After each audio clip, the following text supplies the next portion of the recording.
பத்தாது. பைத்தியக்காரி அல்ல ஐச. அட பாவிகளா, ஐயோ. அவன் தீத்தனதா தெரியும். டேய்.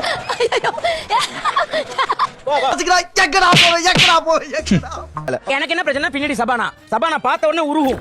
ஐஸ் கட்டியே என்கிட்ட இல்ல, நான் எங்க போவேன்? பின்றான்ல நிறைய போறான்டா.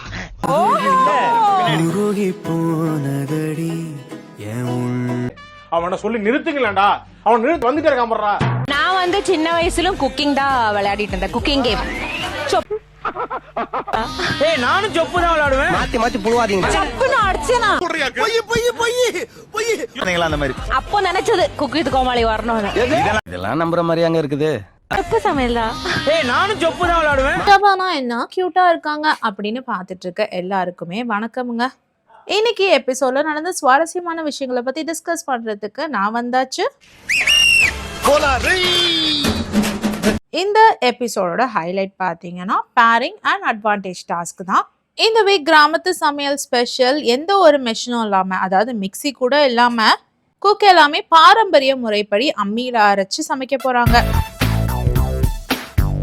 ரக்ஷன் உள்ள என்டர் ஆகும் பொழுதே கையில ஒரு ட்ராஃபி வச்சிருந்தாரு.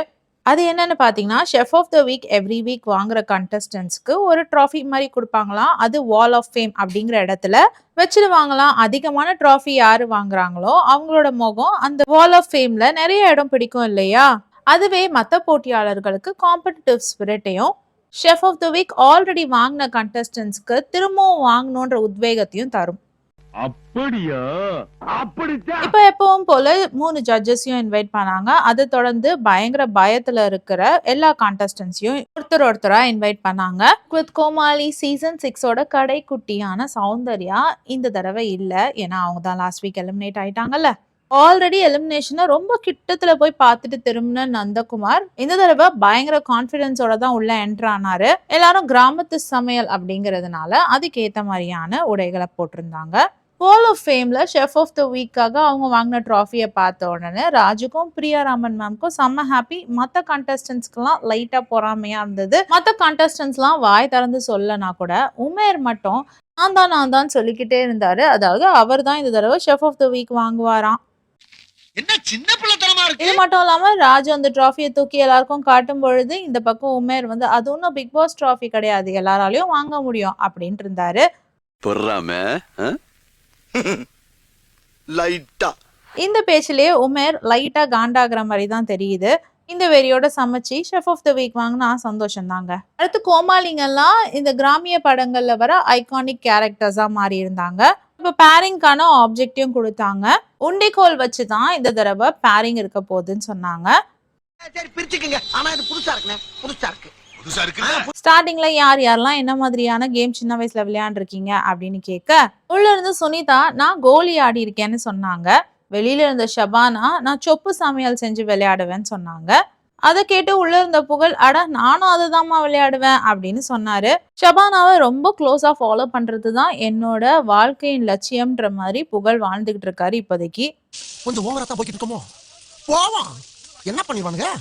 அடுத்து ராஜுபாய் நான் மஞ்சள் தண்ணி மாமா பொண்ணுங்க மேல ஊத்துற விளையாட்டு தான் விளையாண்டுருக்கேன் அப்படின்னு சொன்னாரு. அதுக்கு லக்ஷ்மி மேம் திரும்பி பார்த்த உடனே அரண்டுட்டாரு தான் சொல்லணும். இருந்தாலும் அந்த பயத்தை மடிச்சு உள்ள வச்சுக்கிட்டு அப்படி மஞ்சள் தண்ணி ஊத்தி விளையாண்ட பொண்ணுங்களை ஆத்தங்கரையோரமா கூட்டிட்டு போய் பிடிச்சது ஏதாவது வாங்கி தருவேன் அப்படின்னு சொன்னாரு.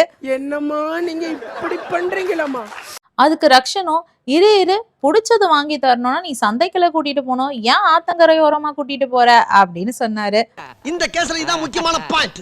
நோட்டி என்ன தைரியம் இருந்தா லட்சுமி மேம் முன்னாடியே இப்படிலாம் பேசுவீங்க அப்படி இப்படின்னு இந்த உண்டிகோல் கேமை ஸ்டார்ட் பண்ணாங்க. பேரிங் யாருன்னு தெரியணும் இல்லையா? ஃபர்ஸ்ட் வந்தது நந்தகுமார். எனக்கு புகழ் தான் வேணும் அப்படின்ற மாதிரி சொல்லியிருந்தாரு. நான் அவருக்கு அமைஞ்ச பேரோ வைதேகி காத்திருந்தால் யோகி தான்.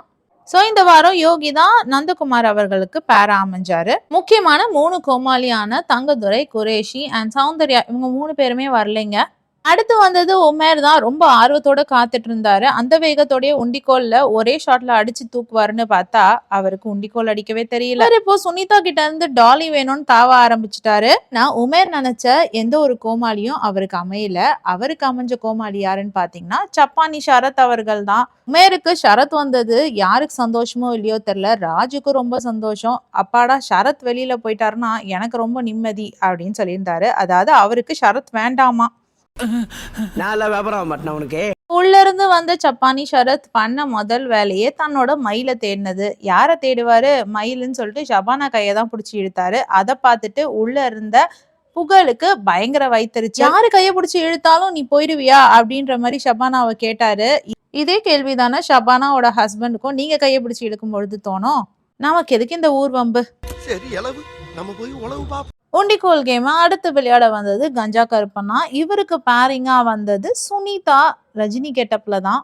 இது எப்படி இருக்கு அப்படிங்கிற டயலாக ரொம்ப கியூட்டா பேசிட்டு வந்தாங்க சுனிதா. நாளுக்கு நாள் சுனிதா அவங்க நடிப்புலயும் சரி அவங்க தமிழ்லயும் சரி முன்னேறிட்டே போறாங்கன்னு தான் சொல்லணும்பா. கஞ்சா கருப்பண்ணா ஆசைப்பட்டு கேட்டது புகழ. சுனிதா ஆசைப்பட்டு கேட்டது பாத்தீங்கன்னா கஞ்சா கருப்பண்ணாவை. சுனிதா ஆசைப்பட்ட மாதிரியே கஞ்சா கருப்பண்ணா கிட்ட கோமாளியா வந்து சேர்ந்துட்டாங்க. இது எப்படி இருக்கு? அடுத்து வந்தது ராஜு தான்.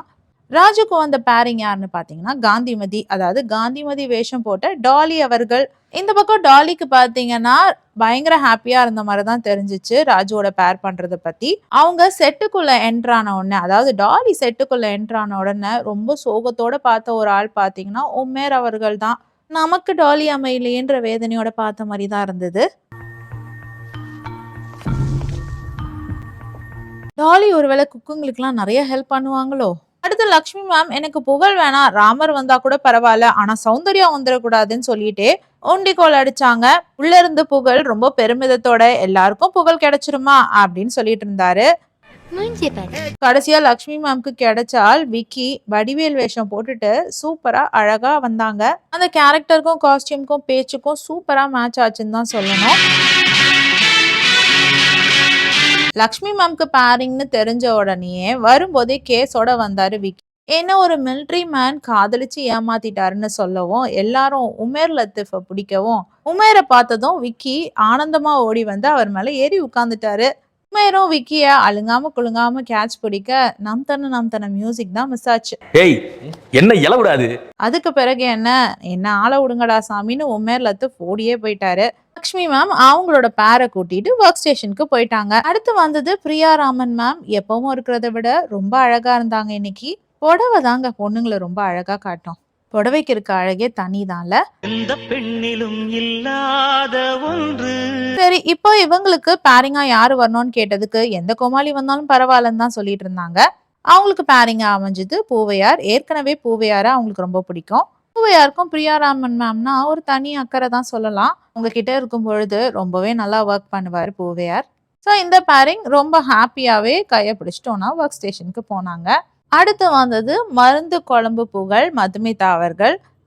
சொல்லி அடிப்பேன்டான்ற மாதிரி எனக்கு புகழ் தான் வேணும் அப்படின்னு கேட்டு புகழையே அவங்க கோமாளியா செலக்டும் பண்ணாங்க. வந்த புகழ் பெர்ஃபார்மன்ஸ்ன்ற பேர்ல ஜட்ஜஸ் எல்லாம் பயங்கரமா கலாய்ச்சி தள்ளினாருன்னு தான் சொல்லணும். கோமாளியா இருப்ப, எல்லாம் தெரிஞ்சா குக்கா இருப்ப, எதுவுமே தெரியல அப்படின்னா சும்மா ஜட்ஜா உட்காந்து போயிட்டே இருப்ப. இது மட்டுமா சொன்னாரு, ஷெஃப் மாதம்பட்டி ரங்கராஜ் எல்லாம் பயங்கரமா ஓட்டினாரு. எதுவுமே இல்லனா ஜட்ஜா உட்கார்ந்துருவியா? ஒரு நிமிஷம் என்ன படவக்காரன் சொல்லுங்க. ஐயோ, இவர்கிட்ட பார்த்துதான் வாய் கொடுக்கணும்ன்ற மாதிரி தான் எல்லா ஜட்ஜஸ்க்கும் தோணி இருக்கும். மத்த ஜட்ஜஸ் முகத்தை பாத்தீங்கல்ல, நல்ல வேளை நம்ம கவுண்டர் கொடுக்கலப்பா அப்படின்னு இருக்காங்க. ஆட மாட்டேன்னு சொன்னா லக்ஷ்மி மாமியே தனக்கு ஜோடியா ஆட வச்சுட்டாருன்னா பாத்துக்கோங்களேன். புகழோட இந்த ரொமான்டிக் கிரிஞ்ச் காமெடிஸை தாண்டி பார்த்தோம்னா அவர் சூப்பரான ஒரு காமெடியன் தான் சொல்லலாம். பயங்கரமான என்டர்டெய்னர். சொல்லி வாய மூடல, அதுக்குள்ள இதோ வந்துட்டார்ல ஷபானாக்கு உண்டிக்கோலை பிடிக்க தெரியலன்ட்டு சப்போர்ட் பண்ண வரேன் அப்படின்னு வந்து ஷபானாவோட கையை தடவிட்டு இருந்தாரு. என்னடா நடக்குது இங்க? நான் மேல வந்துட்டேன்டா. ஷபானா எதிர்பார்த்தது புகழ். ஆனா புகழ் ஆல்ரெடி மதுமிதா கிட்ட மாட்டிக்கிட்டாரு. இப்போ யாரு வந்தாலும் பரவாயில்லன்னு இருந்த ஷபானாக்கு வந்தது ஷர்ஜன். சாரி, நாட்டாமை ஷர்ஜன். கடைசியா வந்தது சுந்தரி அக்கா. இவங்க உண்டிக்கோல் அடிக்காமலே ராமர் தான் அவங்களுக்கு கோமலியா கிடைச்சாரு. ஏன்னா ராமர் தான் மிச்சம் இருந்தாரு.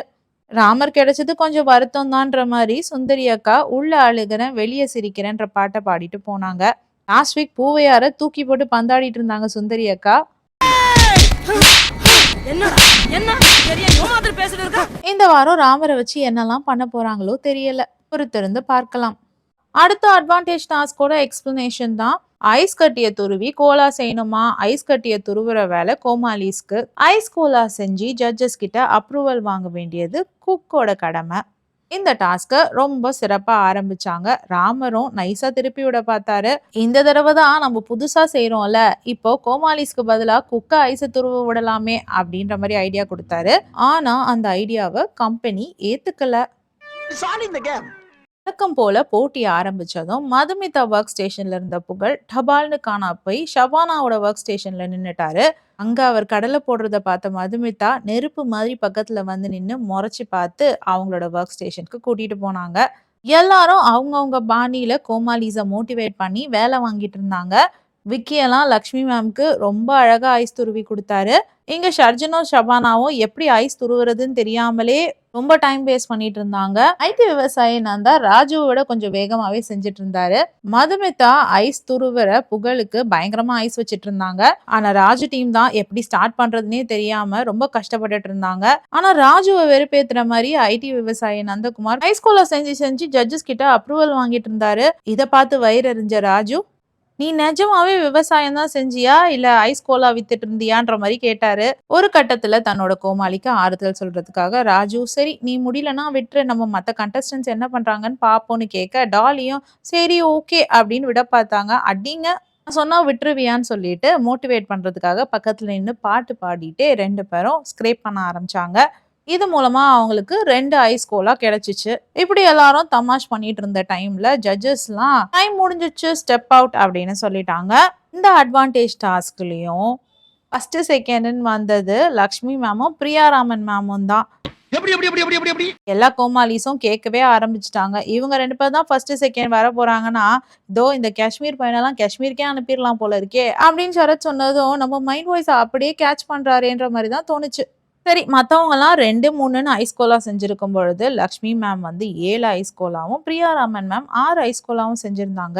இந்த பாராட்டு முழுக்க முழுக்க அவங்களோட கோமாலிஸ்க்கு தான் போய் சேரணும். அவங்க தான் கஷ்டப்பட்டு கை உரைய ஐஸை ஸ்க்ரேப் பண்ணி கொடுத்தாங்க. ஸோ அட்வான்டேஜ் டாஸ்க்ல வின் பண்ணது லக்ஷ்மி மேம் தான். பிரியாராமன் மேம் செகண்ட் பிளேஸ் வாங்கினாங்க. அடுத்த ட்விஸ்டையும் சொன்னாங்க. அதாவது சமைக்கும் பொழுது நீங்க தனியா சமைக்க போறது கிடையாது, இங்க ஒரு கெஸ்ட் வந்திருக்காங்கன்னு சொன்னாங்க. அந்த கெஸ்ட் யாரும் இல்ல, மகாபலிபுரத்தை சுத்தி பார்க்க வந்த வெளிநாட்டவர்கள் தான் அப்படின்னு சொல்லிட்டு நமக்கு மட்டும் காமிச்சாங்க, கண்டஸ்டன்ஸ்க்கு சொல்லல. இங்கிலீஷ் மட்டுமே பேச தெரிஞ்ச வெளிநாட்டவர்களை வச்சுட்டு கண்டஸ்டன்ஸ்லாம் சமைக்கணும். இனி எபிசோட விட சண்டே எபிசோட் இன்னும் ஃபன்னா இருக்கும்னு நம்பலாம். வேற லெவல் என்டர்டெயின்மெண்ட்காக எல்லாரும் காத்திருப்போம். இந்த வீடியோ உங்களுக்கு பிடிச்சதுன்னா please like, share and subscribe. வேற ஒரு வீடியோல திரும்பி மீட் பண்ணலாம்.